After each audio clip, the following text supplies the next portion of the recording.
بسم اللہ الرحمن الرحیم۔ اللہ تعالیٰ کے نام سے شروع جو بڑا مہربان نہایت رحم کرنے والا ہے۔ رب اشرح لی صدری ویسر لی امری واحلل عقدۃ من لسانی یفقہوا قولی۔ اے میرے پروردگار، میرا سینہ کشادہ کر دے، میرا کام آسان کر دے اور میری زبان کی گرہ کو کھول دے تاکہ لوگ میری بات کو سمجھ سکیں۔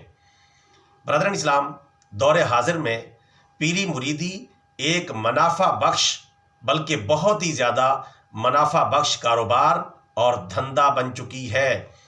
آج کل لوگوں کو پیروں کے آستانوں کے قریب کیا جا رہا ہے اور اللہ کے گھروں یعنی مسجدوں سے دور کیا جا رہا ہے، قرآن و سنت سے دور کیا جا رہا ہے۔ یہ ایک ایسا منافع بخش کاروبار بن چکا ہے کہ جس میں نہ کوئی سرمایہ کاری کرنا پڑتی ہے، نہ کوئی ٹیکس کا خطرہ ہے اور نہ کسی قسم کے نقصان کا اندیشہ ہے۔ مریدوں کی جیبوں پر ڈاکہ ڈالا جاتا ہے اور لاکھوں روپے کما کر مرید غریب ہوتے چلے جا رہے ہیں اور پیر امیر ہوتے چلے جا رہے ہیں۔ مرید پیسہ لٹاتے ہیں اور پیر پیسہ بناتے ہیں۔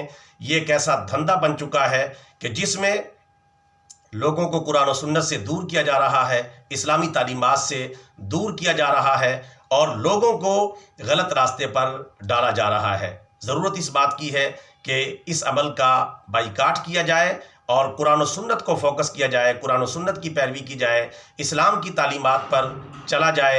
ایسے ہی جاہلانہ پیری مریدی کے دھندے کے بارے میں ڈاکٹر اقبال نے فرمایا تھا، مجھ کو تو میسر نہیں مٹی کا دیا بھی، گھر پیر کا بجلی کے چراغوں سے ہے روشن۔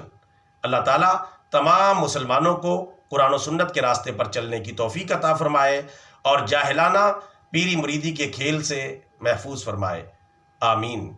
بطور صدقہ جاریہ channel subscribe, video like and share, جزاک اللہ خیرہ۔